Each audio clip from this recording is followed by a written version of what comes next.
السلام علیکم، میں ہوں طیب حنیف اور آپ دیکھ رہے ہیں میرا یوٹیوب چینل۔ دوستو، اسرائیل جو باز ہی نہیں آ رہا تھا اپنی حرکتوں سے، اور اس نے غزہ کے غریب جو مسلمان ہیں، مظلوم مسلمان ہیں، ان کو کارنر کرنے کی کوشش کی، لیکن وہ یہ بھول بیٹھا تھا کہ اس کے خلاف جب اقدامات ہوں گے تو اس کے بعد نہ تو بائیڈن کی بدماشی چلے گی اور نہ نیتن یاہو کی بدماشی چلے گی، بلکہ پھر یمن کے جو حوثی باغی ہیں وہ آپ یوں کہہ لیں کہ پوری امت مسلمہ کے اوپر بازی لے گئے ہیں، اور انہوں نے 5 اسرائیلی جو جہاز ہیں ان کو اٹیک کیا ہے۔ اس کی مکمل تفصیلات آپ کے ساتھ شیئر کریں گے اور آپ کو یہ بتائیں گے کہ رفح میں جو آپریشن ابھی تک نہیں ہو سکا تھا، اس کے پیچھے اگر کوئی سنگل ون ریزن جو ہے وہ ڈھونڈی جائے تو وہ یمن کے یہ حوثی باغی ہیں۔ آپ میرے چینل کو سبسکرائب کر لیں، بیل آئیکن کو پریس کر لیں، آپ کی اوپینین بہت زیادہ امپورٹنٹ ہوتی ہے اور ضرورت ہے غزہ کے لوگوں کو آپ کی سپورٹ کی، اس لیے آپ نے کامنٹ باکس میں اور سوشل میڈیا کے اوپر زیادہ سے زیادہ ویڈیوز کو شیئر کریں اور اپنی اوپینین دیں تاکہ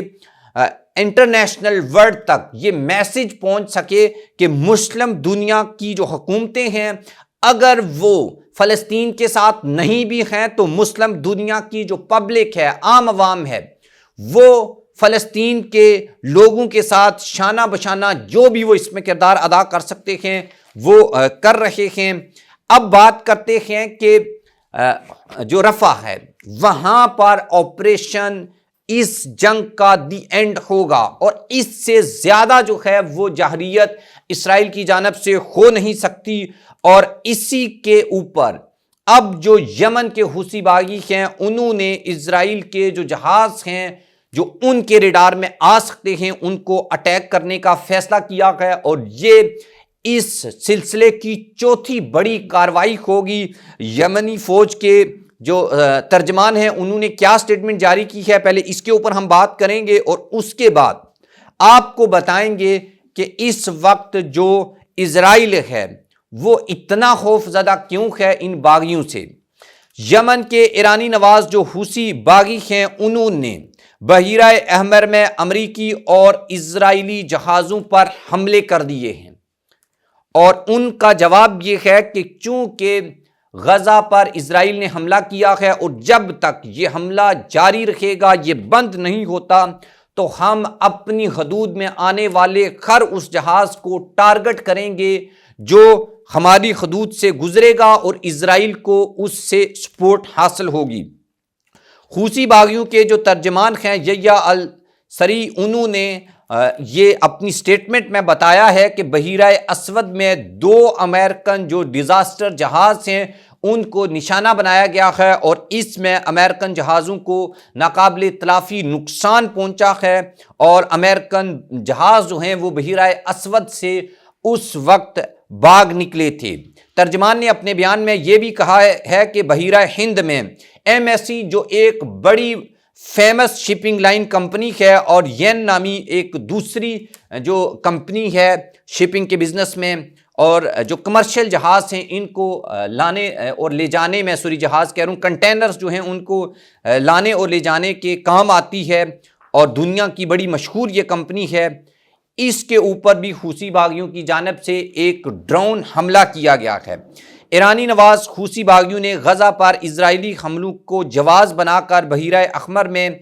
اسرائیلی جو بحری جہاز ہیں ان کو بھی قبضے میں لے لیا ہے، اور ڈرون حملوں کا سلسلہ جاری رکھا ہوا ہے، اور حوثی باغی بار بار جو ہے وہ اسرائیل کو اس بات کے اوپر متنبہ کر رہے ہیں کہ اگر انہوں نے رفح آپریشن سٹارٹ کیا تو اس کے سنگین نتائج پھر اسرائیل کو بھگتنا ہوں گے، کیونکہ بحیرہ احمر سے دنیا کی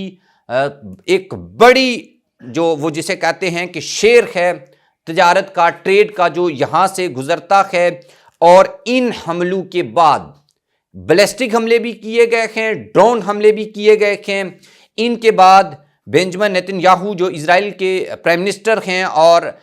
you S president Joe Biden, ان کی جو یہ کلیم تھا کہ وہ ریڈ سی میں اور بحیرہ اسود میں، عریبین سی میں ان کا مکمل کنٹرول ہے، اور وہ وہاں کی جو کمرشل ٹریڈ ہے اس کو متاثر نہیں ہونے دیں گے۔ اور جو امریکہ ایک دعویٰ کرتا ہے کہ دنیا کے سمندروں کے اوپر اس کا قبضہ ہے،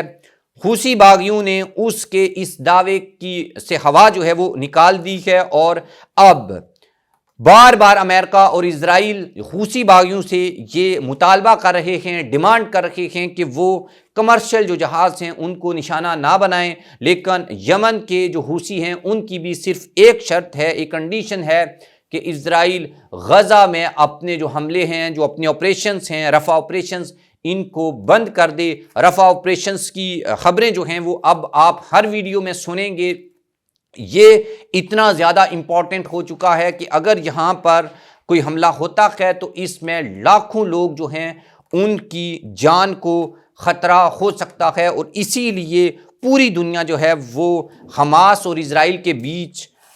جو صلح ہے وہ کروانے کے لیے اس وقت ایجپٹ کے کیپٹل قاہرہ میں جمع ہے، اور اسماعیل ہانیہ نے بھی جو حماس کے لیڈر ہیں گرین سگنل دیا ہے۔ اسرائیلی جو فورن منسٹر ہیں وہ بھی یہاں پر موجود ہیں، اور اس میں ثالثی کا کردار قطر ادا کر رہا ہے، اور ایجپٹ جو ہے وہ ان مذاکرات کو ہوسٹ کر رہا ہے، اور کوشش کی جا رہی ہے کہ رفع آپریشن جو ہے وہ اس کو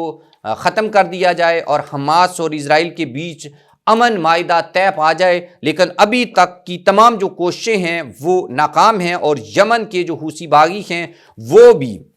سمندر میں مسلسل جو ہے وہ حملے کر رہے ہیں، اور ایک رپورٹ کے مطابق ابھی تک 100 سے زائد جو جہاز ہیں ان کو نشانہ بنایا جا چکا ہے، اور اس میں یورپ کے جہاز ہیں، اسرائیل اور امریکن جہاز ہیں جن کو نشانہ بنایا گیا ہے، رشین اور چائنا اور دیگر اسلامی ممالک کے جو جہاز ہیں ان کو یہاں پر نشانہ نہیں بنایا جا رہا، اور ان حملوں کو امن سے مشروط کیا ہے جو غزہ میں ہو رہا ہے۔ اب لیٹس سی دیکھتے ہیں کہ